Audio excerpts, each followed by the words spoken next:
Hey, what's up, everybody? Thank you for tuning into the channel. This is Nick Eden, and welcome to episode 8 of Morning Cup of Merch. I actually got my coffee this time. It's iced coffee today, or I just didn't feel like warming it after it sat for a while. But we're gonna go with iced coffee. Anyway, so guys, it's Friday, and this has been the first full week of Morning Cup of Merch. I've really enjoyed this, and I'm gonna enjoy continuing to do it every day for as long as you guys want to actually watch or listen. If you do like I do when I put my YouTube on and I just let it ride while I'm driving. So I figured I'd do something a little bit different today, and that is kind of I don't want to necessarily call it a freebie Friday kind of thing, but you know, I always share my wins and my losses with you guys. So I do want to share like 3 resources that I've been heavily relying on over the last 2 to 3 weeks, and it's gotten me some pretty good results. I've had a lot of shirts that have started to sell much quicker than it usually takes for Amazon to index, and you know, I've been telling you guys before that I've stopped AMS until May 1st. So I'm really excited about that. I'm really excited about the fact that, you know, this stuff is coming in and it's organic, and I just want to share those methods that I found. And amazingly enough, just last night I found a very underserved niche. It's one of those obscure holidays I was telling you guys about, but there were literally only 2 results on Amazon, both with really good BSR. And so I chunked up like 10 of them, and then I'm probably going to do another 5 today and just see how it goes over the next few days, and just kind of go from there. I find that starting off with between 5 and 10, and then doing increments of 5 depending on the success, it keeps you, one, from designing a bunch of crap, because of course you can run into a situation where by the 5th or 6th design you just start running out of ideas, or whatever the case may be, particularly if you're designing yourself. Now if you're outsourcing and you're paying them, make them folks work. But so yeah, my 3 free resources that I've been using over the last 3 weeks, and I've been using these before, but I really leaned in heavily on them, really heavily over the last 3 weeks, and like I said, I've seen some success, and I've been able to niche down and find some really underserved niches on Amazon, and some pretty good success. So the first one is tview.org. I've been using TView for almost 4 years now, but I kind of stepped away from it for a little bit, and within the last couple of weeks just like really got back into it. So if you're not familiar, TView, which is TEEVIEW.org, I'll link it in the description. TView.org is basically a site that pulls together campaigns from Teespring, and I want to say, was it Threadless, or I forgot the other one, but mainly Teespring. So I was using it heavily when I was selling primarily on Teespring, and now I kind of use it as a reference point. So one of the easier ways, I'll look at, you know, the newest shirts uploaded, and then I will go over to Amazon, look for those shirts, see if they are there, see if they're in demand, and it gives me a pretty good, you know, it's just another way to look at another research tool. But because TView does, well, TeePublic, shoot, not TView, TeePublic, Teespring, it's too many T's, everything. Because Teespring doesn't show any kind of BSR or anything like that, there's really no way on the native site that you can go in and see what's selling versus what's not. I mean, you can make a couple of guesses, but you can make an educated guess. But But TView definitely helps streamline that. It also helps streamline with the most successful campaigns. And then from that point, you can really go in and see, okay, how is this performing on Amazon, or how is this performing on Etsy, whatever the case may be. So it's just a really good free research tool that I can just drop down real quick, see what's selling. And it's important for me to check it there, because if it's selling well on Teespring, the likelihood is 100% because they're driving traffic. Because Teespring just doesn't have good organic traffic like that. They've got the boosted marketplace, but it's more because they're driving traffic. So you can see that a demand has been created there, and you may be able to capitalize, somewhere like Amazon, where they have some of the same people that may be going to the site. So number one is TView. Number two, and this is where you have to be careful and really do your research. Number two is a website called Slogans Hub, and that's Slogans, SLOGANSHUB.org, sloganshub.org. This is the reason I say you have to be careful. You do not go onto Slogans Hub to copy a slogan that's there and paste it onto your shirt design. That's not what it's about. Slogans Hub puts together, it puts all of these different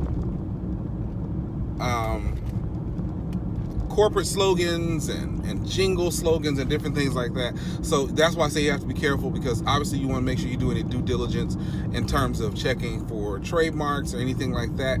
But that's not how I use it. So for example, if I'm going to Slogans Hub and I'm looking for something for Earth Day, then I can sit back and I can say, oh, okay, cool. Here's a slogan for, something about saving the trees, right?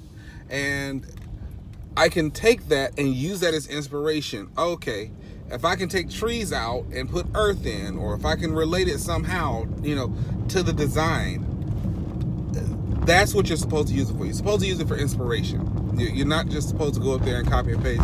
And I think that's a problem what everybody does with designing, with text-based, with everything. It's just, don't just go in and copy what's already there. If you've already copied somebody else's design, that means they've had to jump on you to get that slogan or that design or whatever the case may be out. But in addition to that, anybody else that's gone there has got to jump on you. You're the last person to the table. So that's why I would say just go there and look for inspiration. See how you can relate some of those slogans, and go and make sure that those slogans are not trademarked. That's nobody's job to check but yours. But it's a great free tool that you can use to come up with some great phrases to go onto your designs. And the last one, and this is for people who just really like doing research, Amazon.com. Now look, that's nothing against Merch Informer, which I think is a wonderful tool. I just talked about that. There's nothing against Merch Titans, another wonderful tool. But at the end of the day, there's nothing better than just going to Amazon.com, putting in a search term, and seeing what's there. Now, I'll amend this and add two other free tools, the two Chrome extensions, DS Amazon Quick View and Amazon, Results Expander.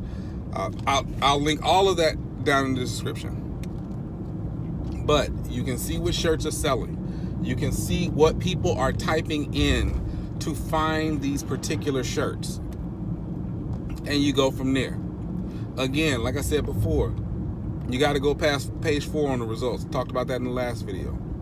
And really get into this research, and just like, the more you dive, I'm telling you, the designs that I've done over the last 2 months,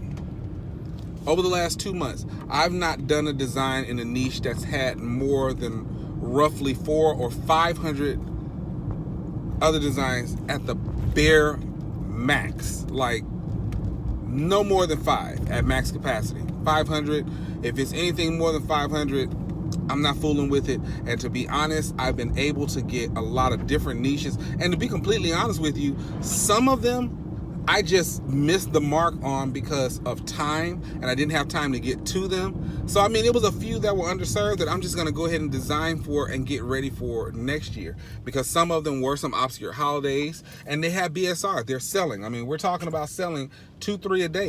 If you get yourself a good 100 designs in niches that are selling like 2-3 a day, stop worrying about trying to get under 30,000 in the BSR. You know, I've referenced this before. Everybody is so concerned about getting a touchdown on merch. Just try to get a first down. Just try to get a first down. Or if you're into baseball like me, you know, stop trying to hit a home run. Get some base hits.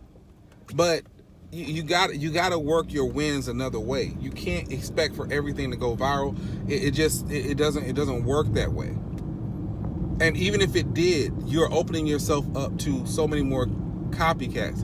And I want to say it was Matt Sheeran that said this a few days ago, which I thought was the best way to put it. If I've got a bunch of shirts that are selling and they are just kind of flying under the radar because they may not be doing under 100,000, they may be doing 500, you know, to 1.5 million in terms of BSR. Which means they may be selling 1 or 2 a month, a day, a week, whatever the case may be. But if I've got an account full of those, I've got consistent sales, and I've got shirts and niches that are not on everybody's radar.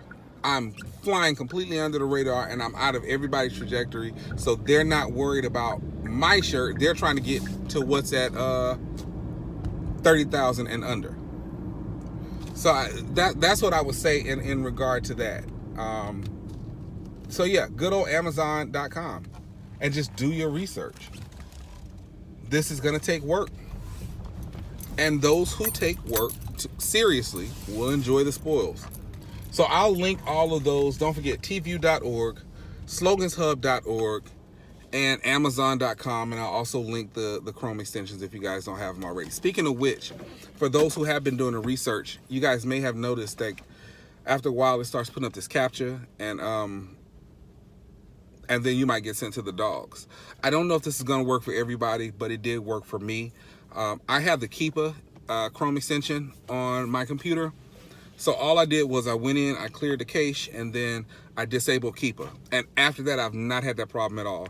I think Keepa as well, I mean, a lot of the Chrome extensions, they send so much information back and forth to Amazon in terms of the API. So I think that may be triggering them to be like, oh, okay, maybe this is a copycat, which I think might be a good thing. So that's what worked for me. I can't guarantee that it'll work for you, but at least give it a try. And if you don't have Keepa, just try to clear the cache and just see if it goes from there. That's all I've got for today, guys. Take care. I will see you all on Monday. Do not forget to like the video, subscribe, and click the bell for notifications anytime Morning Cup of Merch or 4554 podcast or any other content I have pops up on the channel. Thanks, guys. I'll talk to you Monday.